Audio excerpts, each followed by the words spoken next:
At the very least, each Cabinet member should be open to direct questions by other elected members of this Council on issues of substance and responsive discussion. The reason for my concern is that I have been given priority and individually approached by members of the Cabinet desperately worried for any information or views about the silence, of which I can give my opinions or help I became deprived of information by office. My question therefore is,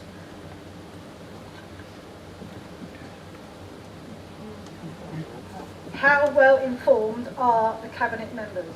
Thank you.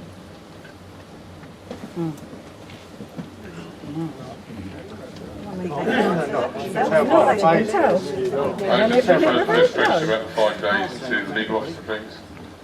Thank you. Whilst the agenda did go out, given the correct 5 days notice, and that's permissible under the law, so that's an acceptable thing to do. It's not. It did not. It wasn't in It's the not. public until 2.5 days before. Okay, and in regard to, sort of a bit about how long is the piece of string question is now, how well informed are you? We have had informal Cabinet meetings, individual and group discussions, briefings from the main officers involved, and report backs on all of the meetings and the conversations that have taken place.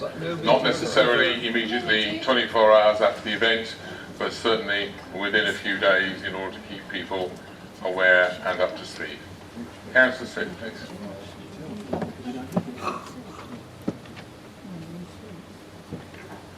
Sorry, Chair, I understood that Councillor Ashby was going to ask her question next. I'm sorry, I thought you paused halfway and then continued. Right? Was that all Councillor Collins?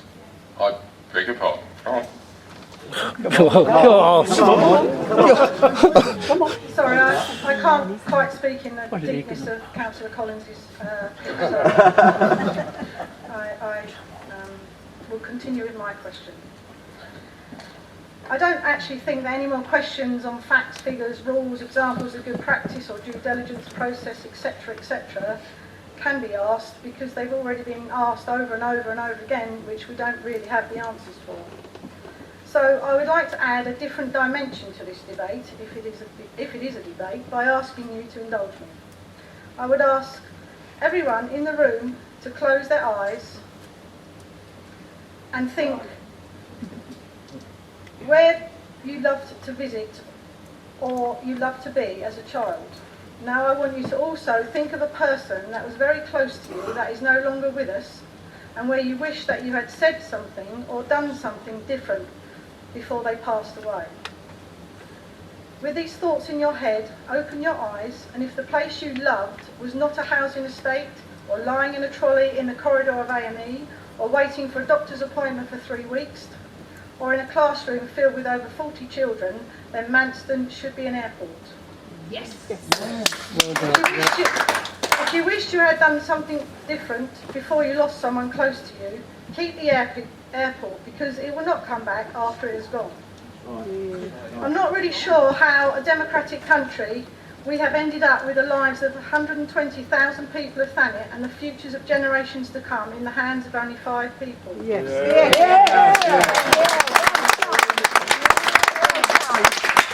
Therefore, and this is my question, I ask those councillors with that control that despite all that has been said for and against the CPO, who you believe or who you don't believe, will you please do the right thing for the people who gave so much from the past, the people of the present who love this isle, and the children of the future, so they can have a place to live where they love. Right. If you vote to remove the heart from a body, the body stops working. Thank you.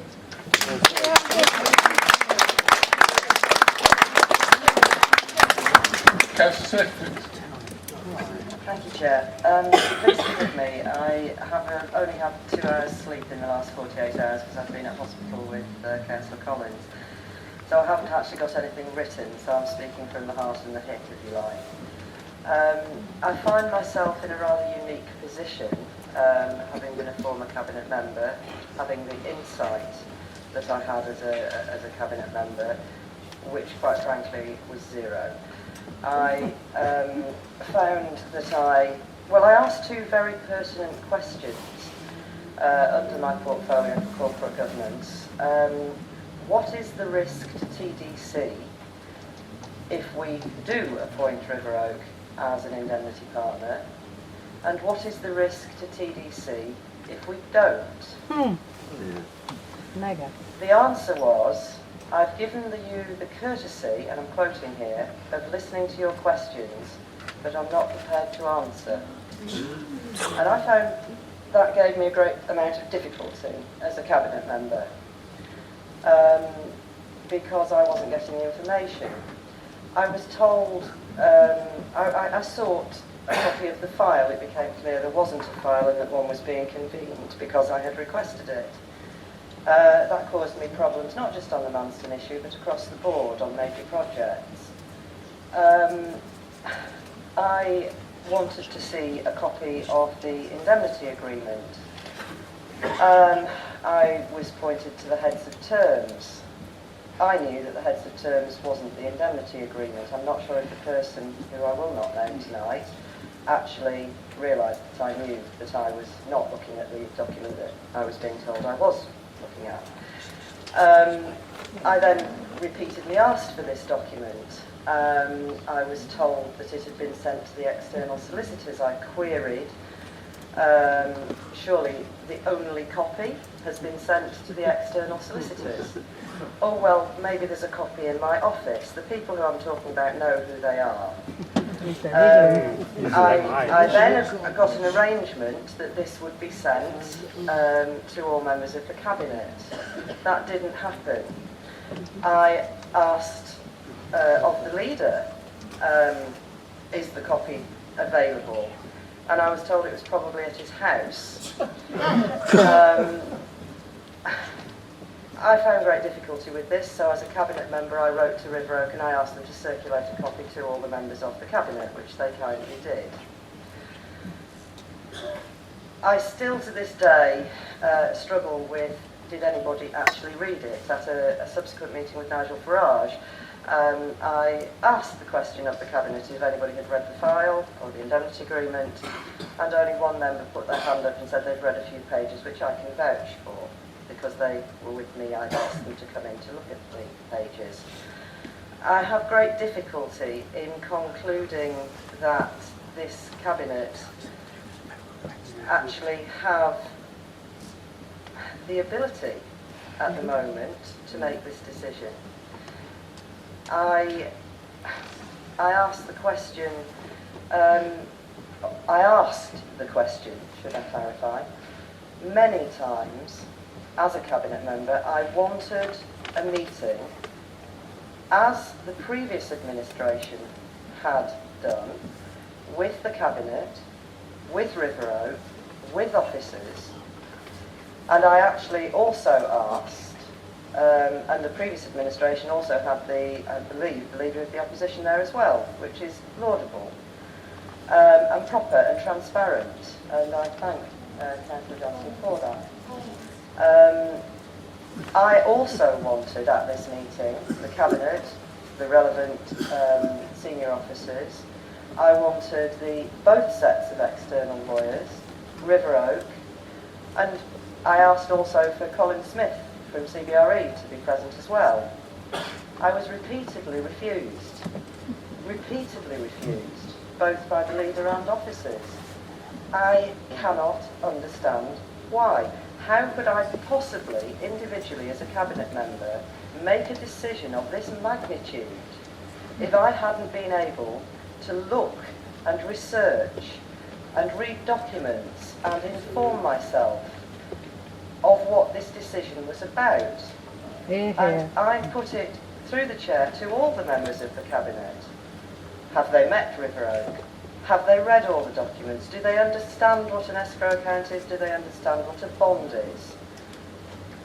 Are they really equipped to make this decision here tonight? No.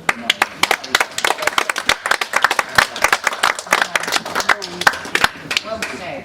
Clarity. One man band. Full cabinet, please. Thank you. Full council, I mean. I believe that's okay. I have a member of the cabinet who wants to respond. Well, I want to make it clear that the file on the CPO and the indemnity agreement is about 3.5 to 4 inches thick, and none of us here, I feel, are fully qualified to read and comprehensively understand on our own to make a fully informed decision, because it's absolutely full of legal jargon. So throw it out. It's with this in mind that the leader, the deputy leader and cabinet hired the independent barrister Guy Williams, who's a CPO and planning specialist in Landmark Chambers, to give us in-depth independent advice. It is upon this advice that I will personally be basing my decision this evening, and that advice is reflected throughout the report that is before us now. They didn't write the report. Jesus. Okay. Quietly, please. Done very well, we're nearly done. Yes. Yes, Charles. Super serious. Thank you, Mr. Chairman. First of all, I'd like to thank Councillor Piper for referring to me earlier. I am that ordinary man.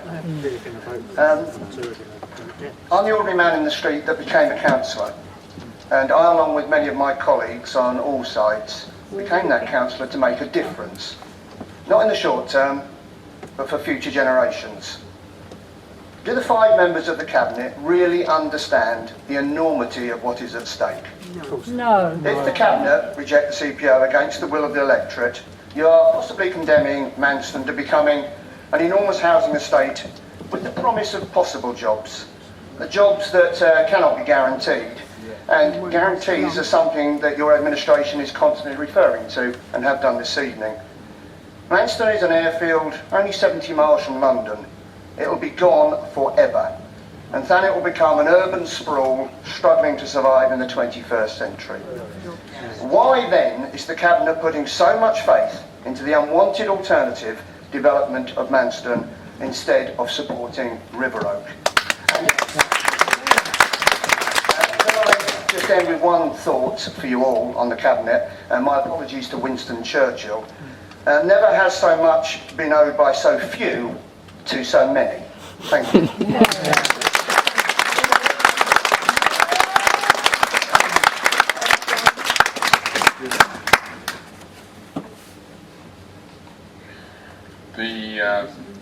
Sorry, shall I go back to the question in the middle there? I got put off by the quote.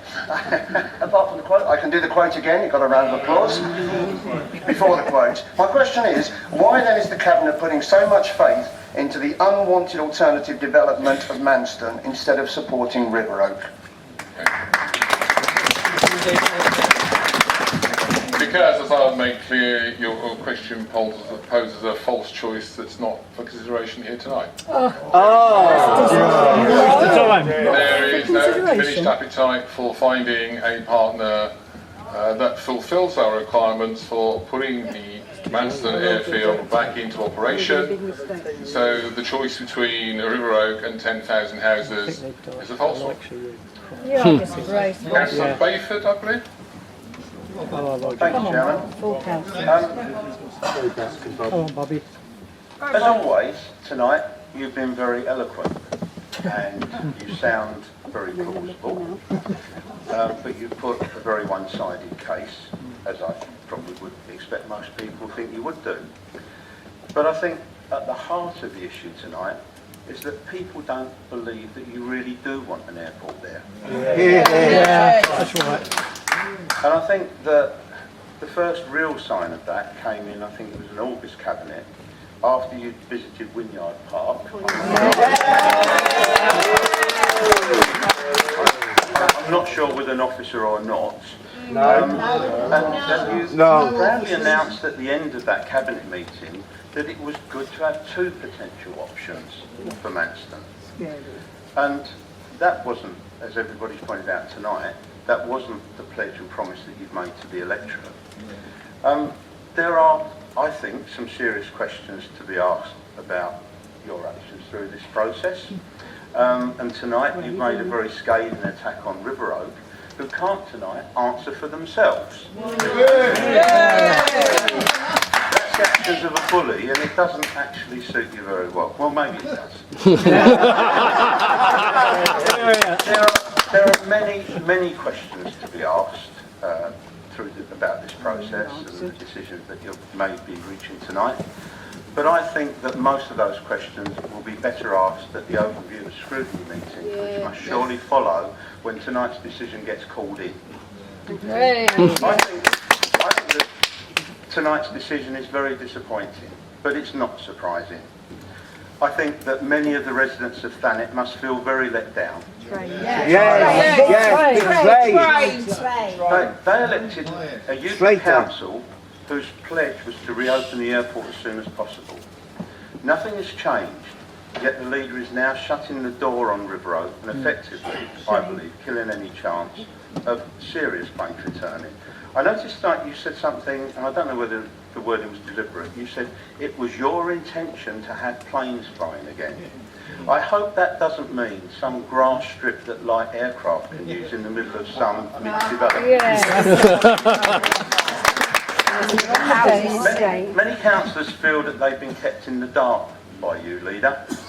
They feel upset that with this being a cabinet decision, the full cabinet membership is denied any say in the decision. There is a feeling